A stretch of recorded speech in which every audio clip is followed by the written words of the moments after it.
Hello students, in previous video we have studied the topic colonization.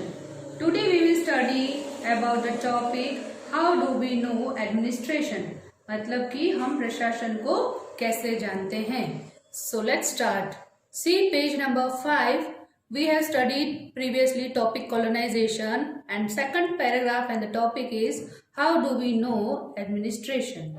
British rule changed a lot in India. In the latter half of the 19th century, both the direct administration of India by the British Crown and the technologically change ushered in by the Industrial Revolution had the effect of closely interviewing the economic of the India and the Great Britain.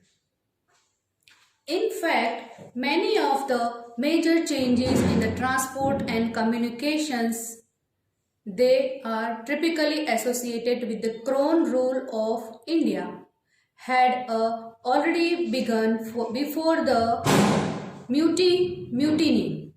Understood? Means यहाँ पे ये बोल रहे हैं कि British शासन ने भारत में बहुत बदलाव किए 19th सेंचुरी में.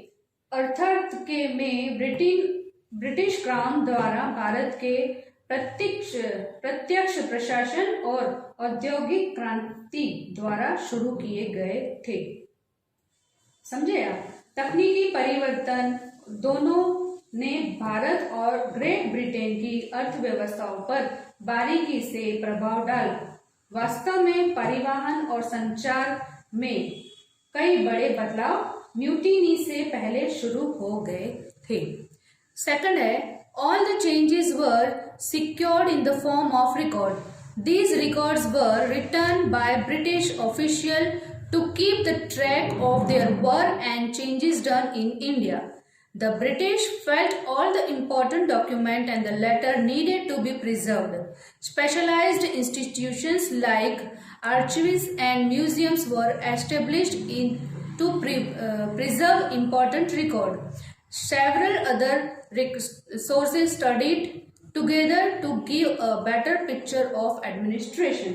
मतलब सभी बदलाव रिकॉर्ड ब्रिटिश अधिकारियों द्वारा भारत में किए गए अपने कार्यों और परिवर्तनों पर नजर रखने के लिए रखे गए थे. ब्रिटिश को सभी महत्वपूर्ण दस्तावेजों और पत्रों को संरक्षित करने की व्यवस्था महसूस हुई. महत्वपूर्ण अभिलेखकार और संग्रहालय जैसे विशिष्ट संस्थान स्थापित किए गए. प्रशासन की बेहतर तस्वीर देने के लिए कई अन्य स्रोतों का एक साथ अध्ययन किया. समझ में आया आपको? जैसे कोई भी रिकॉर्ड होता है उसे उनको जरूरत हुई, ब्रिटिश को जरूरत हुई कि ये इंपॉर्टेंट डॉक्यूमेंट है या लेटर्स है, उनको प्रिजर्व करना है, संभालना है. तो कैसे संभालेंगे? तो इसी तरह से उन्होंने एक एस्टेब्लिश किया उसको. एक स्पेशल जैसे रूम होता है या स्पेशल ऑफिस होता है, उस तरह से किसी चीज को रिकॉर्ड रखने के लिए उन्होंने सारी व्यवस्था की. तो ये था अपना how to know our administration. एक एक पैराग्राफ हम इसलिए पढ़ रहे हैं ताकि आपको अच्छे से एक एक पैराग्राफ समझ में आए. नेक्स्ट वीडियो में हम नेक्स्ट पैराग्राफ के साथ में नेक्स्ट टॉपिक के साथ में मिलेंगे. वो टॉपिक होगा सोर्सेज ऑफ इंफॉर्मेशन. सो आपको ये पूरा फर्स्ट से लेके हाउ टू नो एडमिनिस्ट्रेशन तक का लेसन यहाँ तक पूरा रीड करना है आपको. और जो मीनिंग्स वगैरह देते हैं या आपको नोट्स देते हैं वो आपको रीड करके लर्न करके फिर कॉपी में लिखना है आपको. Okay, till then bye bye, see you soon.